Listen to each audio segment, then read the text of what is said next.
Hi, this is Elizabeth Webb, and I'm going to be talking about my process of creating a prompt to mood generator using generative AI for Design 118 for assignment A1. For part one of A1, we were just playing around with AI tools. I originally looked at Wizard. The website is to turn product ideas into concepts.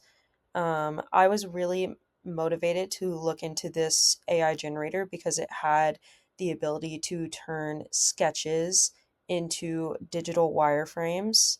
It also included aspects like intuitive product design and immediate mockups, AI translated wireframing from sketches. It turned screenshots into editable mockups, and it had AI supported website and app design. And while I wasn't sure exactly what I was going to be doing for my project for A1, I knew that I was going to do something website related. So, therefore, I knew that I needed to have a mockup, and having an editable mockup would have been really helpful. So, this was sort of gave me my footing to understand what I wanted to do for A1. For part two of this assignment, we had to brainstorm some actual concrete ideas for what we would be doing for our project. And I knew that based off of stage one, I was intrigued about how AI converted wireframes to digital mockups. This led me to consider how AI was assisting art and how this affects the reality of the product, which prompted me to search for a platform where the user can prompt an AI editor to realize their artistic vision. My creative goals in this brainstorming session were to find a platform that AI would be able to assist with filtering over photos and videos based on a description from the user to match the desired aesthetic. And while many systems such as ChatGPT can edit imported images, I was hoping for an image based, editing focused AI platform that would create clean alterations on my photos. By using programs like Photoleap or Canva, I was aiming to create a storyboard for various aesthetics given only one photo. By using small changes with AI, one image could have a converted meaning or subject matter. So I was hoping to create sort of a mood board based website where AI could create one image but with various meanings and undertones. After the brainstorming session of A1, I wasn't necessarily feeling very confident on my idea, so I reached out to ATA to get feedback for this assignment.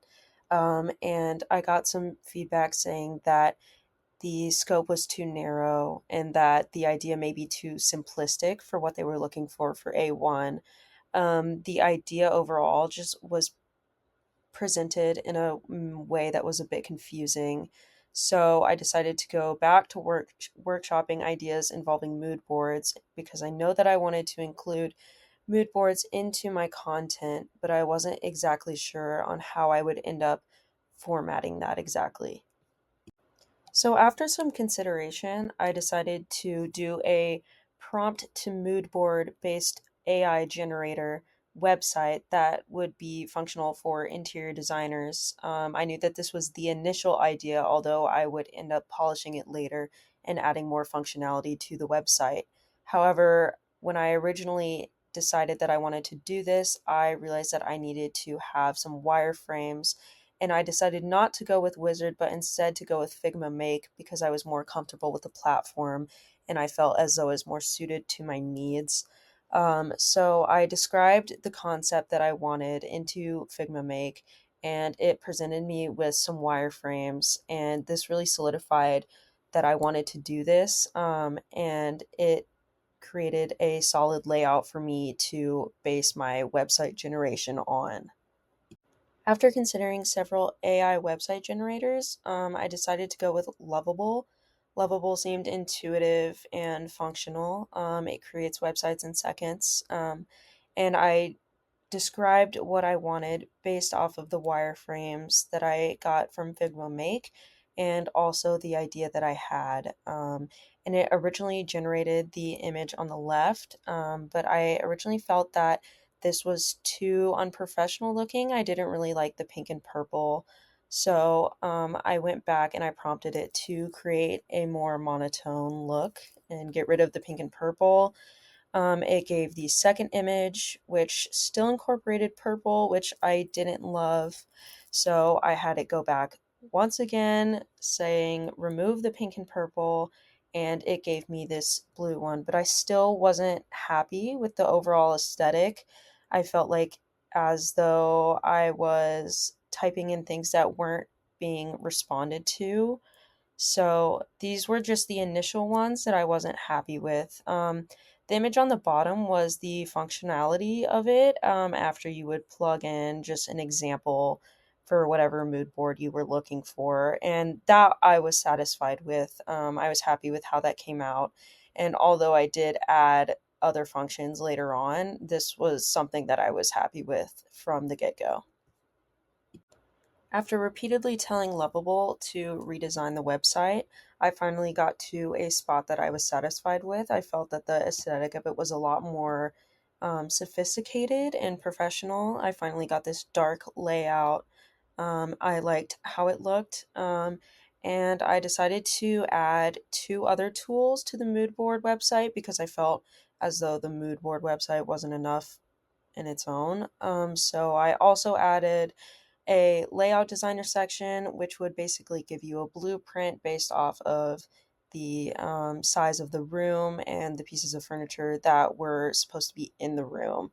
I also created a material sourcing section, which interior designers could upload an image of a piece that they found interesting and find materials that were similar and then source them based off of that. And I was really satisfied with this layout and the functionality of it. So I decided that this would be the final design for the actual website portion of A1.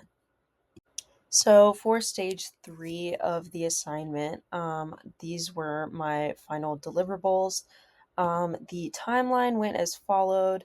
By using Figma Make, I generated wireframes for the website I was going to create. Lovable was used in order to transform the wireframes into an AI mood board generator website that would aid interior designers in their selection of materials, inspiration, and sourcing. After creating a layout that I was satisfied with and lovable, I turned to GenSpark AI and Figma Make to help me craft and edit a promotional and informational video demonstrating the features of the website. Moving forward, I plan to fine tune the website and create a more extensive and well rounded promotional video.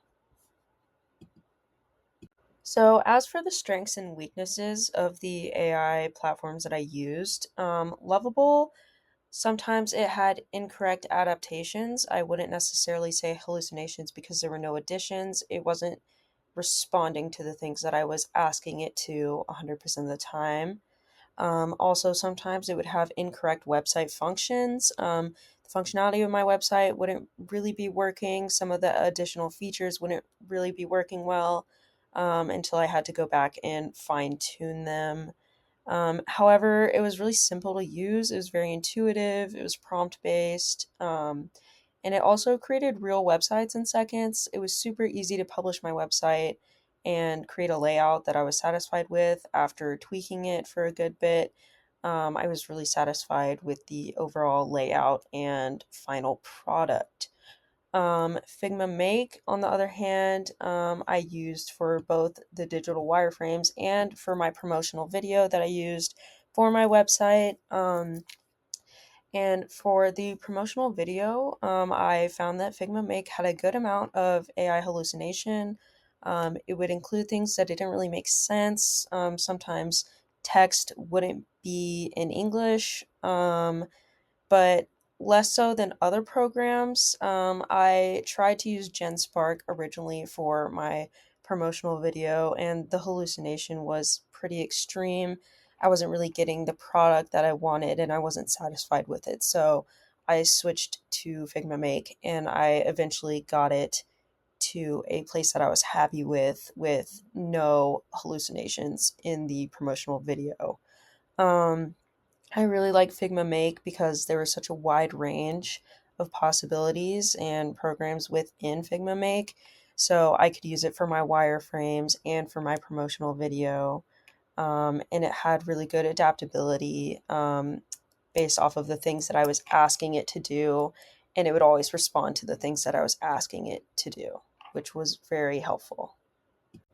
For this project, there were several pain points in my workflow. For example, brainstorming ideas for A1 in the first place presented a lot of challenges. I felt as though the guidelines were very broad, which allowed for a lot of options to be in play, which I found a bit difficult to navigate what was specific enough for the assignment. Once I figured out what I wanted to do and I got past this point, I really struggled with AI hallucinations and creating content. The AI hallucinations were something that was a bit tricky to work around because it's not necessarily something that is an easy fix if the AI generator just typically includes hallucinations. It's not something that I could necessarily fix. Um, and also determining the functionality of the website was something that I also bounced around a lot with.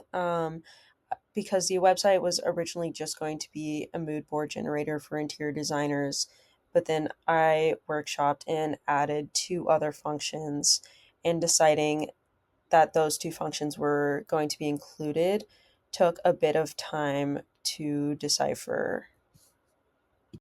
After finishing A1 and creating my promotional video and my website, I've been considering the broader implications of generative AI. For example, may hurt creativity in terms of website design and the ease of website creation. Given that generative AI is prompt based, it doesn't really require much creativity from the user. Um, and but it also may increase accessibility for website design, um, given that in the past you would have to pay somebody to generate your website, but now it is super easy and super fast and prompt based and can be done in seconds. But website designers may have to take the fall for that. But this will also greatly increase productivity in terms of time spent, given that AI can generate a fully functional website just based off of a short prompt in seconds that can be published immediately. This will greatly decrease the amount of time that anyone and everyone has to spend on actual website design. But while there are pros and cons, I feel overall as though AI and website design do go hand in hand. And those are my thoughts after completing the A1 assignment, and these are my final deliverables. Thank you.